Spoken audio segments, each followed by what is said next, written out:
You ever end your night with loss and immediately blame your keyboard? Well, most of the time it's just you. You're bad. No, I swear. This time it's the keyboard. After trying out some newer magnetic switch keyboards, I've realized there's actually a pretty big difference between the standard keyboard and something built specifically for competitive gaming. So today we're checking out the MelGeek MADE68 Ultra V2 to see if it's actually worth the hype or if it's just another keyboard with a bunch of RGB slapped on it. Before we jump into games, let's take a look at what you're actually getting. The box comes with an insert, some instructions, stickers, and accessories like this branded keycap remover, this incredibly nice braided cable, and some extra keycaps, which is always a nice touch. Right away, the thing that stands out is the design. Every keyboard I've owned is some sort of plastic shell, which isn't always bad, but with its all aluminum chassis, really clean low profile frame, and full wraparound lighting system, the MADE68 is really hard to compare. Mine is the night purple version, which MelGeek themed after Reyna from Valorant, but there's also a frost white version inspired by Jet. I don't play Valorant, so let me know if these guys are good or something. And honestly, before I even plugged it in, it already felt premium. It's got some weight to it, no flex, and the build quality is exactly what I'd expect from a keyboard in this price range. So what makes this keyboard different? The MADE68 Ultra V2 is a 60% magnetic switch keyboard, which means instead of traditional mechanical switches, you're getting adjustable magnetic switches that let you fine-tune exactly when a key activates.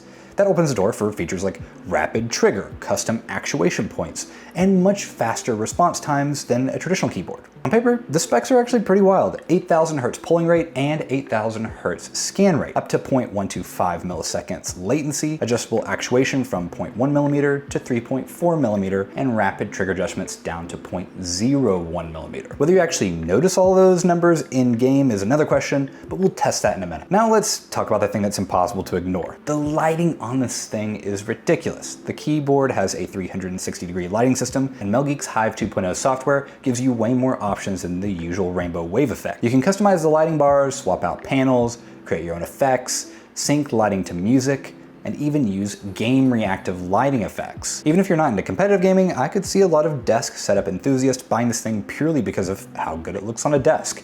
And that's honestly what I like about it. It doesn't feel like MelGeek only focused on performance. They clearly wanted people to make this keyboard their own. All right, enough talking, let's see how it actually performs. The first thing I noticed was how easy it was to dial in all the actuation settings. For FPS games, I tend to prefer shorter actuation distances and aggressive rapid trigger settings because they make the movement feel incredibly responsive. Things like counter strafing, jiggle peeking, and quick weapon swaps feel really snappy. Now, is this keyboard gonna make you good?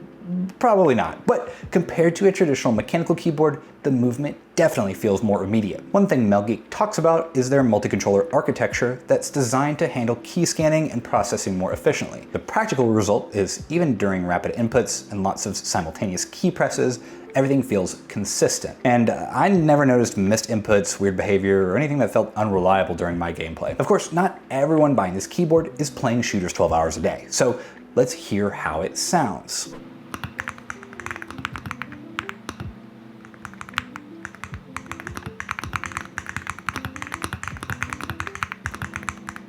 For a gaming-focused keyboard, it sounds surprisingly good. The switches have a clean, satisfying sound profile, and the board doesn't have any of those hollow or rattly characteristics that can ruin the typing experience. I'm already using it for editing videos, writing the script, or everyday work without any complaints. So after using the MADE68 Ultra V2 for a while, I think MelGeek managed to hit an interesting balance.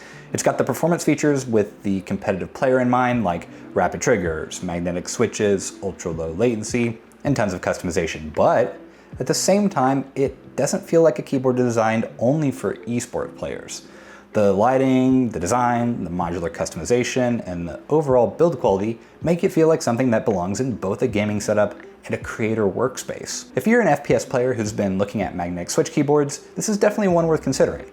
And if you're someone who loves customizing your setup, making it uniquely yours, that actually might be where this keyboard stands out the most. So check out the link in the description if you want to learn more about the MADE68 Ultra V2, and let me know what you think of magnetic switch keyboards down in the comments.